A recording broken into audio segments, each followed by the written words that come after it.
সকাল আজকে একটু দেরি হয়ে গেছে উঠতে। অন্যদিন অনেক সকালে উঠে পড়ি, 7টা প্রায় বাজে কি 7টাই বাজে। আর এই যে ভাত বসিয়ে দিয়েছি, আর এখানে প্রেশারে ডাল বসিয়েছি, লাউ দিয়ে ডালটা করবো। আর ফ্রিজের থেকে আর মাছটা বের করে একটু জল দিয়ে রাখলাম, ডিপে ছিল তো, আর ছাড়তে চাইবে না, তো তাড়াতাড়ি লেগে যাবে।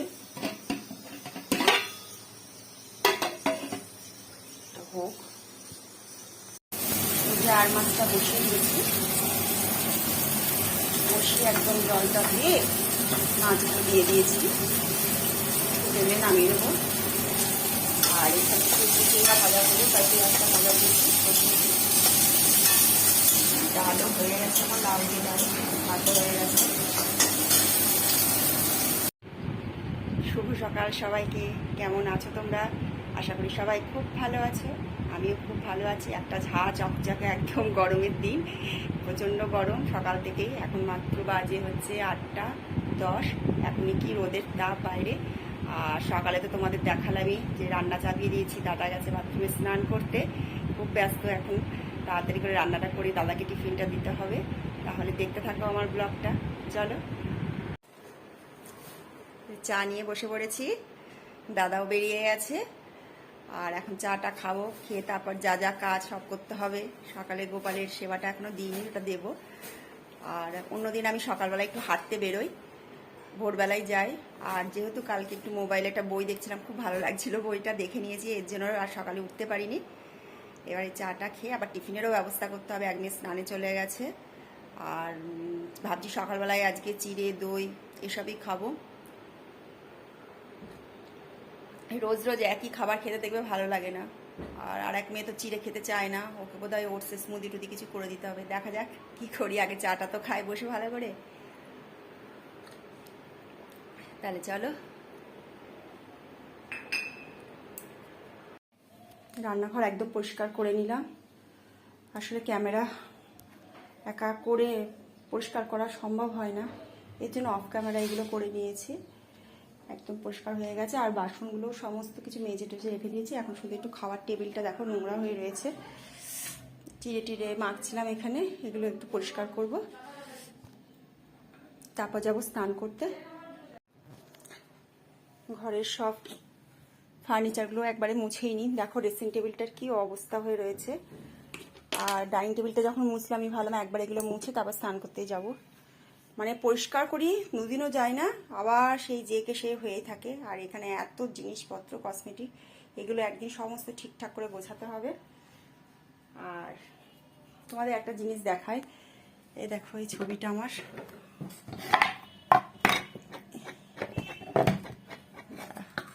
এই মেডেলগুলো সব মেয়েরা পেয়েছিল স্কুল লাইফে। আর এটা হচ্ছে আমার ছবি, তোমাদের একটু দেখিয়ে দিলাম বিয়ের পরপরই এই ছবিটা আমার। আর এগুলো সমস্ত কিছু মুছে নিই আগে। স্নান পুজো টুজো সব হয়ে গেছে, কমপ্লিট করে এলাম। সেদিনকে তোমাদের দেখানো হয়নি কি কি কেনাকাটা করছি, তাই ভাবলাম সেরকম কিছুই না, অল্প একটু কেনাকাটা করেছি, তাই ভাবলাম আজকে তোমাদের সাথে একটু যা কিনেছি একটু শেয়ার করে নিই। আর সেদিকে জুডিওতে গিয়েছিলাম, সেরকম এত ভিড় ছিল, চৈত্র সেলের তো একটা ভিড় রয়েছে, তারপর ঈদের বাজার যে ছিল তারও একটা ভিড় ছিল, প্রচণ্ড ভিড়। মানে দাঁড়িয়ে যে কিনবো কিছু ঘুরে ফিরে দেখবো, সে মানে দাঁড়ানোরই জায়গা ছিল না, এতটা প্রচণ্ড ছিল ভিড়। যেটুকু পারছি। আর তারপরে সবচেয়ে বড় জিনিস হচ্ছিল কি বলতো, সাইজে ঠিকঠাক ছিল না, অনেক সাইজ বেরিয়ে গেছে। পছন্দ যেগুলো হচ্ছে হয়তো সাইজে হচ্ছে না, আবার যেগুলো সাইজে ঠিক হচ্ছে পছন্দ হচ্ছে না, এরকম হচ্ছিল। তা যেটুকু পেরেছি সেটুকুই কিনে আনা হয়েছে, বাকিটা আবার যখন কেনা হবে তোমাদেরকে দেখাবো। এই যে এইরকম দুটো গেঞ্জি দুই মেয়ে কিনেছে, যে এরকম গেঞ্জি কিনেছে দুই মেয়ে, কালার দুটো খুব সুন্দর, একই রকম। আসলে ওরা যেখানে জিম শেখে, ওদের জুম্বা ক্লাস করলে হলুদ রঙের গেঞ্জিও লাগে, তাই একবারে এইরকম কিনে নিল, যাতে ওই ক্লাসও করতে পারে আর একটু পুরীতে গেলেও করতে পারে। মানে একদম নরম কাপড়গুলো, এগুলো জুডিও থেকে কিনেছিল। আরও একটা গেঞ্জি কিনেছিল, এটা তো এটা আর একটা মেয়ে পেলো না, ওর সাইজে নেই, বেরিয়ে গেছে। এই কালারটা কিন্তু সুন্দর, তোমরা দেখতে পাচ্ছ না কি জানি না মোবাইলে আপনার। এই যে এইরকম কালার একটা, খুব সফট গেঞ্জিগুলো।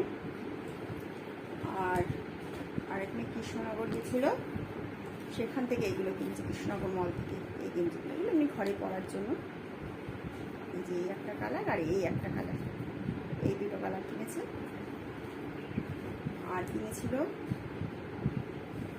এইগুলো, এই প্যান্টগুলো। প্যান্টগুলো খুব নরম, জানে না তো, একটু ঢিলা ঢালা প্যান্ট আছে, একটু পরতে পারবে। এই একটা কালার আর এই একটা কালার, অরেঞ্জ কালার। এই একটা কালার নিয়েছে আর এই একটা কালার, দুটো কালার। আর দুটো শর্ট প্যান্ট নিয়েছে, দুটো শর্ট প্যান্ট নিয়েছে সমুদ্রে গিয়ে স্নান করার জন্য। দুটো না, তিনটে আছে, এই একটা আছে। আর এই যে একই কালারে, দুই বোন একসাথে একরকম কালারই নিয়েছে। এই গেল। ও আর আমার একটা নাইটি কিনছি, নাইটিটা খুব সস্তায় পেয়ে গেছি। এই নাইটিটা, এই নাইটির কালারটা বেশ সুন্দর, অ্যালান কাটের মধ্যে বেশ গলাটা বেশ ভালো। আরও একটা সাদার মধ্যেও নাইটি কিনেছি, কটনের পুরো। আমার তো সাদা খুব ভালো লাগে, আর গরমে পরেও আরাম। ওই নাইটিটা এখানে নেই, তোমাদের পরে দেখিয়ে দেবো। এই নাইটিটা কিনেছি। এই হয়েছে বাজার। টুকটাক এখনও কিছু কিনতে হবে, টুকটাক জিনিস বাকি আছে, যখন কিনবো তোমাদেরকে তো অবশ্যই দেখাবো।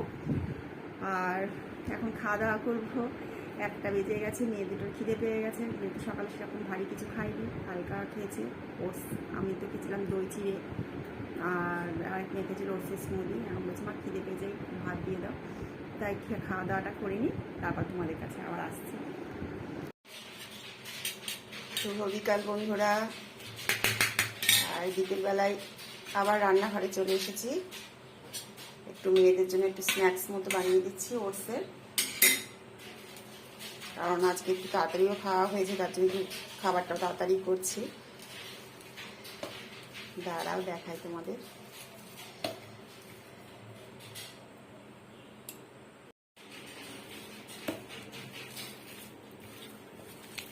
এর মধ্যে দিয়েছি ওটস আর হচ্ছে সিদ্ধ আলু, পেঁয়াজ, লঙ্কা আর একটু ধনের গুঁড়ো, এই দুটো ভালো করে মেখে তারপর অল্প তেল দিয়ে ভাজবো। ভাজছি আবার। এই যে মেয়েদের দিয়ে দিয়েছি, দুই মেয়েকে। কেমন হয়েছে দেখতো, ফার্স্ট টাইম করলাম।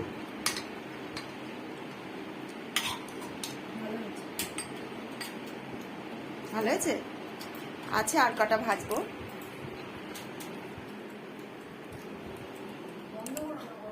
আর কটা আছে ভেজে নিচ্ছি, কারণ ওরা যেহেতু এখন বেশি তেলে খাবার খেতে চায় না, তাই অল্প তেলে কি করা যায় সেটাই এখন দেখতে হয় আমাকে। তাই এটা করলাম, বললো তো ভালোই হয়েছে খেতে। টিফিন ওদের করে দিলাম, সেটা তো তোমাদের দেখালামই। দিয়ে সন্ধে পুজো টুজো দিয়ে এখন একটুখানি ফ্রেশ এসে বসলাম, একটু চা খাবো। চা এখনও খাইনি। আর রাত্রে এখন হচ্ছে মেয়েরা ভাত যেহেতু খায় না, আবার রুটি করতে হবে, রুটির সাথে কিছু একটা তরকারি করতে হবে। এখন আবার এক্সট্রা কাজ আমার এগুলো বেড়েছে, এগুলো এখন করতে হবে। তাই এখন যাবো একটু চা খেয়ে ছাদে। আজকে বিকেলবেলা একটু ছাদে একটু যাইনি, ছাদে একটু ঘুরে টুরে এসে তারপর রুটি করব। তাহলে তোমরা সবাই ভালো থেকো, সুস্থ থেকো। পরের দিন আর একটা নতুন ব্লগ নিয়ে তোমাদের সামনে আসবো। আর ব্লগ যদি ভালো লাগে তোমাদের একটা লাইক করে দিও, আর চ্যানেলটা সাবস্ক্রাইব করে আমার পাশে থেকো।